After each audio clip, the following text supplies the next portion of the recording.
बीच एक और बड़ी खबर सामने आ गई है भवानीपुर काउंटिंग सेंटर से। यहां से खबर यह है कि यहां पर इस सेंटर पर अभी तनाव होता हुआ नजर आ रहा है। बीजेपी समर्थक, टीएमसी समर्थक यहां पर अंदर जाने के लिए भीड़ पड़े हैं। तो भवानीपुर काउंटिंग सेंटर से खबर सामने आई है जहां पर तनाव की स्थिति दिख रही है। ऋषिकेश हमारे साथ वहां से जुड़े हुए हैं। ऋषिकेश, हुआ क्या यहां पर, क्यों भीड़ पड़े बीजेपी और टीएमसी समर्थक?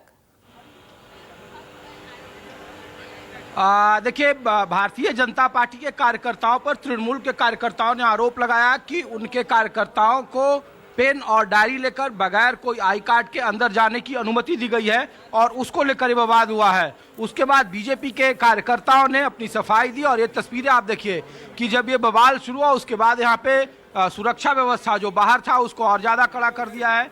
और यहाँ पर जो स्थिति है उसकी मैं तस्वीर दिखा रहा हूँ। भवानीपुर का ये स्ट्रांग रूम है और तस्वीरें आप देख लीजिए। बड़े अधिकारी तुरंत मौके पर मौजूद हो गए और जब ये बवाल हुआ, दोनों में झड़प जैसी स्थिति हो गई, उसके बाद फिर यहाँ से जो कार्यकर्ता थे उनको यहाँ से बाहर किया गया। अब बगैर आई कार्ड के, बगैर आइडेंटिटी के इन लोगों को अंदर नहीं जाने दिया जा रहा है। और ये देखिए जितने भी लोग हैं वो सबको अब बकायदा जो QR कोड के जरिए जो एंट्री दिखाई जा रही थी, ये तस्वीरें यहाँ पर आपको देखने को मिल रही है। और ये स्थिति है यहाँ पे।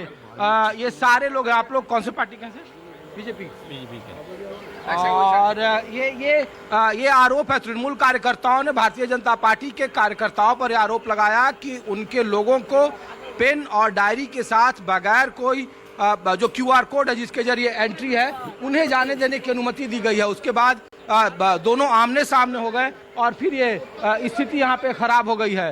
तो भवानीपुर स्ट्रांग रूम की ये तस्वीर मैं दिखा रहा हूँ। अब हालांकि देखिए मौके पर बड़े जो अधिकारी हैं वो पहुँच गए हैं और जितने भी लोग हैं उनकी एंट्री शुरू हो गई है QR कोड के जरिए। इसमें भारतीय जनता पार्टी के हैं, तृणमूल कांग्रेस के हैं, लेफ्ट के हैं, कांग्रेस के हैं, ISF के हैं, ये तमाम लोग यहाँ पे मौजूद हैं। और अब तो कोई भी बात नहीं रहा ना अंदर एंट्री करने को लेकर। चलिए ठीक है, आप ऋषिकेश बने रहिएगा। संजीव, ये तनाव भवानीपुर का क्या कह रहा है? वाकई में तनाव की स्थिति है क्या? कहीं नंदीग्राम भवानीपुर में रिपीट तो नहीं हो जाएगा? देखिए, एक प्रेस्टीज की स्थिति बन गई है दोनों पक्षों के लिए, नाक का सवाल। और भवानीपुर एक ऐसी सीट है जहां से पिछले 3 बार से लगातार ममता बनर्जी जीत रही हैं। जीत का अंतर अच्छा खासा रहता है।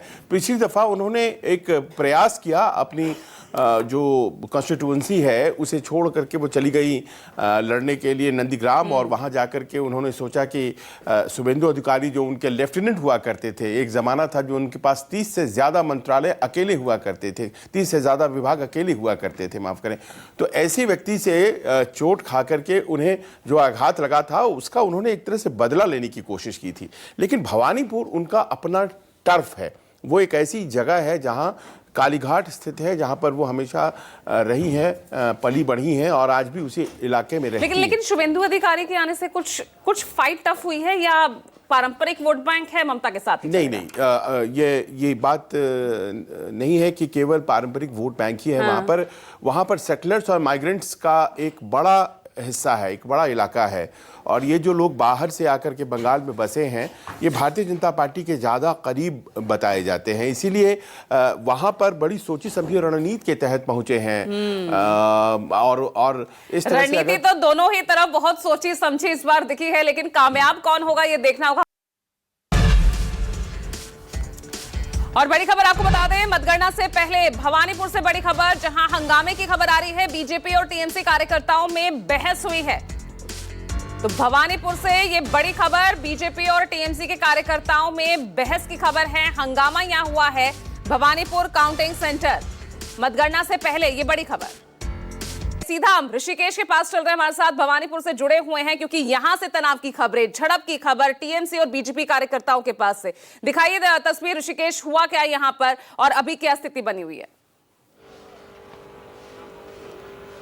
देखिए, शुरू का वक्त था। QR कोड के जरिए जो काउंटिंग एजेंट थे उनको अंदर जाने की इजाज़त है। ये मेन गेट है यहाँ से भवानीपुर, जहाँ मतगणना केंद्र है। शुरू में तृणमूल कार्यकर्ता आए और उन्होंने कहा कि भारतीय जनता पार्टी के जो पार्टी के एजेंट हैं, जो काउंटिंग एजेंट हैं, उन्हें सिर्फ और सिर्फ बगैर आई कार्ड के पेन और डायरी देकर उन्हें एंट्री दी जा रही थी। उसके बाद उन लोगों ने आपत्ति जताई और फिर दोनों ठीक उस वक्त में बीजेपी और तृणमूल के कार्यकर्ता आमने सामने थे, बवाल बढ़ा। और फिर उसके बाद देखिए सिक्योरिटी व्यवस्था टाइट कर दी गई है। अब जो QR कोड जिसके जरिए होगा वही यहाँ पर जाएंगे और उसके बाद भारी तादाद में बाहर पुलिस बल का, ये आप देख रहे हैं, ये बवाल होने के बाद शुरू हुआ था। कई सारे बड़े अधिकारी हैं वो मौके पर मौजूद हैं और ये वही जगह पे है पूजा जहाँ पे ममता बनर्जी स्ट्रांग रूम में आई थी, धरने पर बैठी थी उनके, और यहाँ पे इकलौता भवानीपुर है जहाँ पे ये काउंटिंग सेंटर है। और इसीलिए जब बवाल बढ़ा उसके बाद पुलिस व्यवस्था को ज्यादा चुस्त दुरुस्त कर दिया गया है। बड़ी तादाद में जो आप पुलिस देख रहे हैं वो सिर्फ और सिर्फ इस वजह से है। मेरे ठीक बगल में पूजा, वहाँ पे तृणमूल कार्यकर्ता जो है, एजेंट, जो काउंटिंग एजेंट है, वो वहाँ पे एक छोटा सा अपना कैंप बनाए हुए हैं और वहाँ पे इस बात की नज़र रखी जा रही है कि गेट पर किसकी एंट्री हो रही है। QR कोड के जरिए जो एंट्री का बार बार दावा किया जा रहा था उस पर ये बवाल शुरू हुआ। हालांकि ये शुरुआती बवाल था, अब मामला बिल्कुल, माहौल बिल्कुल शांत है। और मेरे तस्वीरें आप पीछे देख लीजिए कि कितनी बड़ी तादाद में यहाँ पुलिस की मौजूदगी है। बगैर QR कोड देखे हुए आप अंदर नहीं जा सकते हैं। और यहाँ से अब से कुछ ही देर में 8 बजे का जब वक्त होगा, जब बैलेट पेपर की गिनती शुरू होगी, स्पेशल निर्देश दिए गए हैं पार्टी के अपने एजेंटों को कि जब स्ट्रांग रूम से बैलेट पेपर आए या EVM आए तो उसको सील कैसे देखनी है, सील का जो प्रक्रिया उसे समझाया गया है बाकायदा। और इसीलिए भवानीपुर में जब सुबह सुबह हम लोग यहाँ पर पहुँचे तो तृणमूल और BJP के कार्यकर्ता आमने सामने थे। अब माहौल बिल्कुल शांत है, अंडर कंट्रोल है और पुलिस की भारी बंदोबस्ती आप को दिख रही होगी। और ये इस बात का संकेत है कि कोशिश की जा रही है कि भय मुक्त वातावरण में जो काउंटिंग हो वो हो। और सबकी नज़रें पश्चिम बंगाल में इसी भवानीपुर पर टिकी है। 48,000 वोट SIR के दरमियान पहले चरण में काट दिए गए थे। ममता बनर्जी के जीत का अंतर तकरीबन 49,000 था। शुभेंदु अधिकारी यहाँ आमने सामने है और बिल्कुल कांटे की लड़ाई कही जा रही है, नज़दीक लड़ाई कही जा रही है। और जो एग्जिट पोल के दावे हैं उसका जो अब लिटमस टेस्ट है, एग्जैक्ट पोल, वो अब कुछ ही घंटों में 8 बजे से वो प्रक्रिया शुरू होगी और सारे देश के सामने बंगाल के चुनावी नतीजे आने शुरू हो जाएंगे। सबकी नज़रें बंगाल पर है और हम लोग भी भवानीपुर में इस वजह से हैं कि भवानीपुर में क्या ममता बनर्जी के सामने शुभेंदु अधिकारी क्या नंदीग्राम जैसा कोई करिश्मा कर पाते हैं या फिर ममता बनर्जी आसान जीत के साथ पश्चिम बंगाल में एक बार फिर चौथी बार अपनी वापसी करेगी। बिल्कुल, यही सबसे देखना इंटरेस्टिंग होगा कि उसी भवानीपुर जिसने ममता का इतना साथ दिया है, जो ममता का गढ़ कहा जाता है, इस बार वो साथ, वो भरोसा वहां की जनता दिखा पाती है या नहीं। लेकिन यहाँ संजय में एक बहुत ही इंपॉर्टेंट फैक्टर यहाँ पर ऋषिकेश बता रहे हैं कि 48,000 वोट यहां से कटे। पिछली बार ये फासला जो जीत हार का था वो 49,000 का था। ये बात केवल भवानीपुर में नहीं, सभी 293 कंस्टिट्यूएंसीज पर लागू होती है कि जो वोट कटे हैं वो आखिरकार किसके वोट कटे हैं। वोट बहुत बड़ी संख्या में कटे हैं, इतने कटे हैं कि वो किसी भी कंस्टिट्यूएंसी के नतीजों को प्रभावित कर सकते हैं।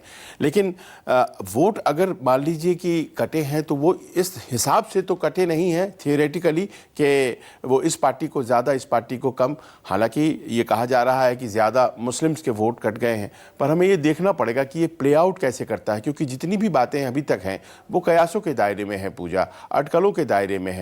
कहाँ हिंदुओं के कट गए, कहाँ मुसलमानों के कट गए, और देखिए किस तरफ ज़्यादा पलड़ा भारी हो गया, किस तरफ बदल गया।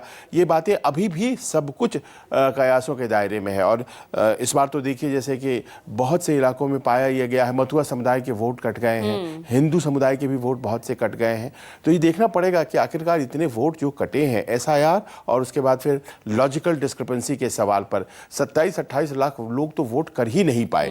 और ये भी बहुत अच्छी बात नहीं है, लेकिन चलिए ठीक है, ऐसा हुआ इस बार। तो यही देखना है कि प्ले आउट कैसे करता है भवानीपुर, उसमें से एक बहुत बड़ा उदाहरण है। बिल्कुल।